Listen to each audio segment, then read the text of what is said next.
everyone, and welcome to another Twin Stitches Designs tutorial. Today I'm going to be showing you some tips and tricks on colorwork knitting. I am knitting up a sample pattern that you can find in my Ravelry store as well as in the link down below this video on YouTube. I am knitting this out of Knit Pick Stroll. The main color is Treasure, which is this beautiful mustardy yellow. Absolutely love it. And we're going to be using some Knit Pick Stroll in the white for the contrast. Now, when you're picking colors for colorwork knitting, one of the best suggestions I can give you is doing high contrast colors. You want to be able to make sure that your colorwork is going to pop. One of the worst things you can do is pick colors that are very close together and you can barely see your colorwork. So what I would recommend doing is taking a photo in black and white, and you can really see those different hues of how the colors work together. You want them to be one very light and then one very dark, and you'll see that the colorwork will mesh really well together. So once you have your yarn picked out, I've already knit the cuff of my sock and I'm ready to start on the colorwork portion. Depending on how your colorwork is going and how many stitches, for this specific pattern we have an 8-stitch repeat of the colorwork. So I took out these little tin of small stitch markers. Now these are from Knit Picks that you can get. I will link everything down below, and I like to put these, especially if you're a beginner and you don't want to mess up, I would put these at every repeat so you know exactly where your colorwork is, which sections, and it'll really help in the long run for that. So let's get started. I am knitting these on 2.5 millimeter needles. These are a 32-inch cord from Knit Picks on the nickel plated.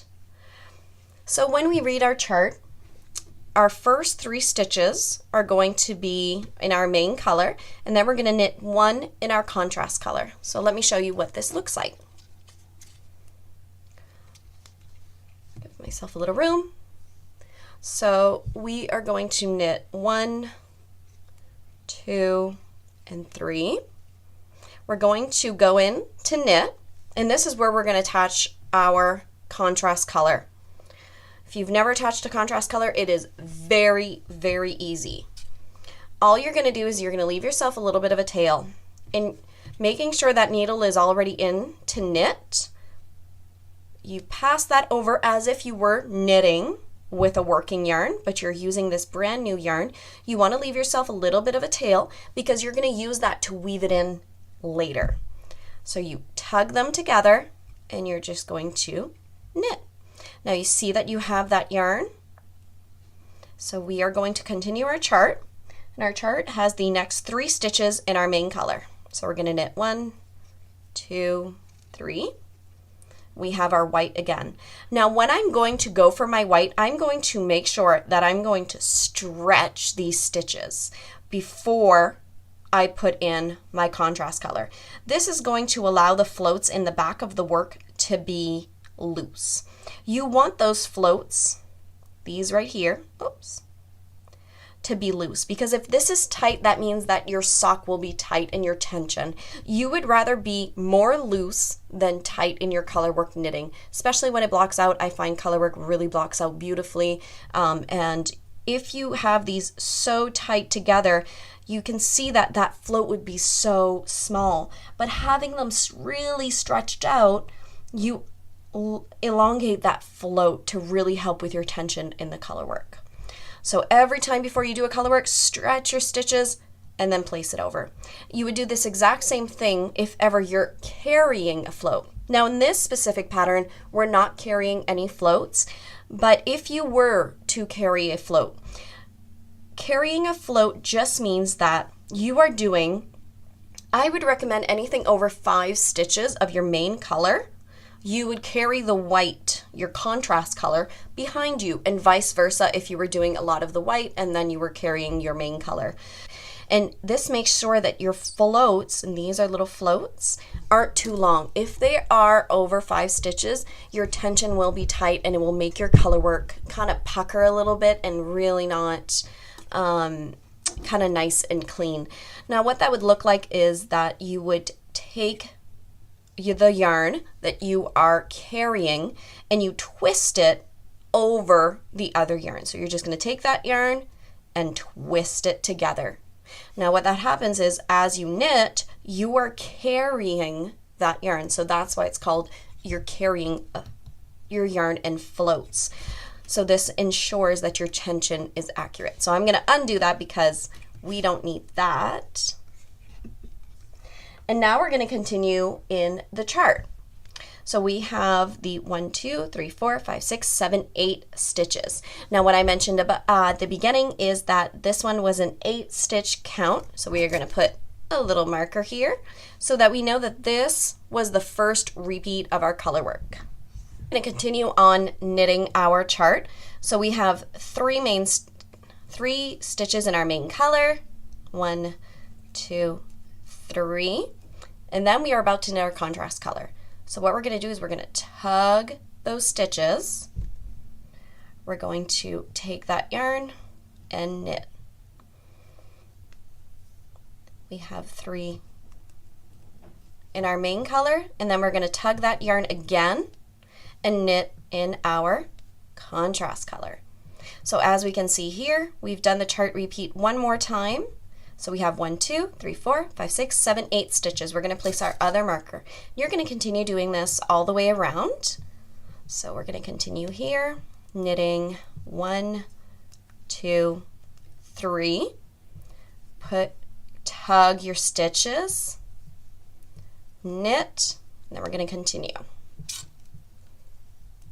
1, 2, 3. Tug the stitches, knit, and then we are at our 8th stitch.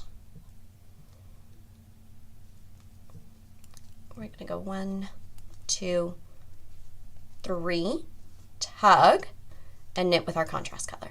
Now a little tip here, if you were doing this on Magic Loop and you had your contrast color about here and never at the end, I would always recommend that you carry your yarn all the way at the end, no matter if it's 2, 3 stitches over here. I would recommend you twisting the yarn, carrying the float all the way to your last stitch. This will ensure that when you're knitting on your second needle that your work is clean and you're not carrying a float across. This can create a lot of tightness in your sock, and sometimes that won't fit over your heel.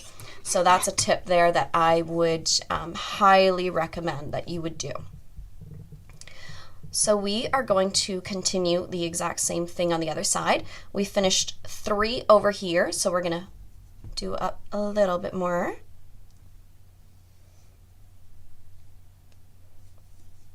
So we have 1, 2, 3, and then 1 with our contrast color. So I tug, and you see how that yarn is at the front on the last stitch. This will ensure that it's starting at the beginning, so you're not carrying very long floats. Now we had 4 stitches on this side and 4 stitches here, so that was 1 repeat. You don't have to put stitch markers. This is just really to help you if you have charts and you want to make sure that you are not going to be tinking back, that you make sure that all the color work is in that chart, and especially if you make a mistake, you'll know exactly where it is because you will be in those stitch markers. So it can just really help with that. I remember when I started colorwork knitting, I always put stitch markers and it really helped me out. So hopefully that you find that helpful. Now I am doing the same thing, 3 in our main color, tug, and contrast color.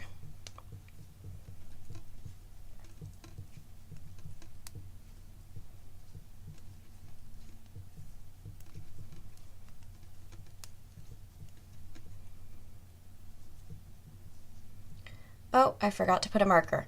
Now, if ever you forget to put a marker and you've knit too far, all I do is I transfer it back.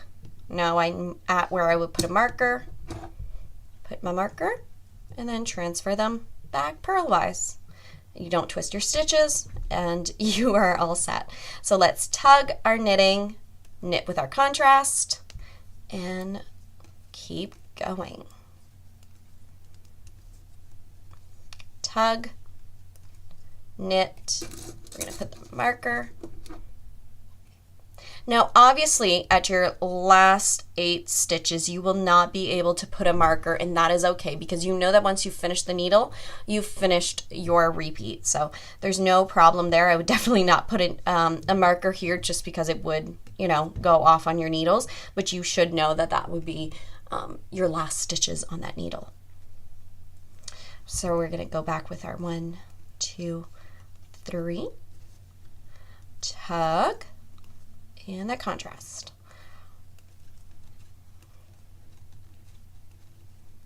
Tug and the contrast.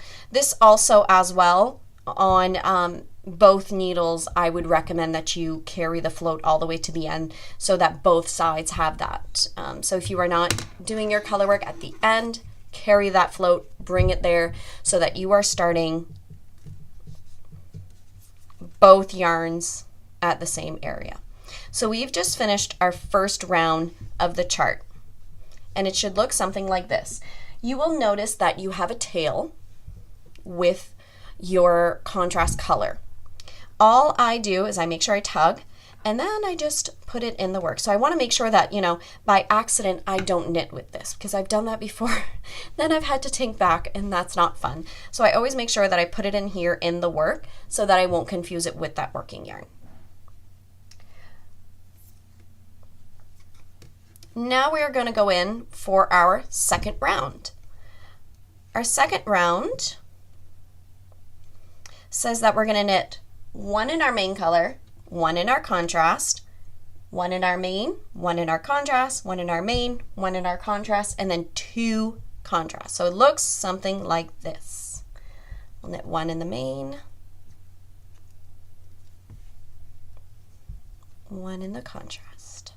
And you see here I'm not really tugging because it's only 1 stitch. If it was a few stitches, then I would tug. Because it's already somewhat loose, it's okay. You will notice that first stitch, you see how big and gappy that is? That is normal because your tail is here, so all you do is you tug, and that really brings that in. Especially as you keep knitting, it will completely adjust itself. So don't stress about that. Main, contrast, and then 2 of the main color. So I'm going to do that again on this needle.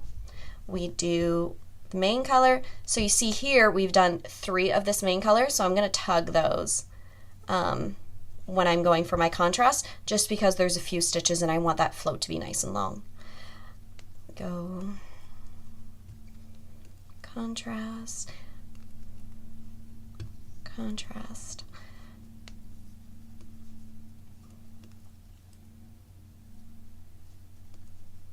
We tug, bring that contrast, and keep going. I do know that people knit color work with 2 hands. I've tried a few times, and I do need to get more acquainted with that because I would absolutely love to knit that way, but right now for me this is the easiest way, and it's how I've knit color work for years. But I do know that some people hold it like continental and English both at the same time, and it's definitely something I am wanting to learn in the future. So I've knit my 3 main color, I tug, bring that white, then I go main and white. We switch, and we'll do the same thing on the other side. Now I want to show you how it looks in the inside. So here are your floats.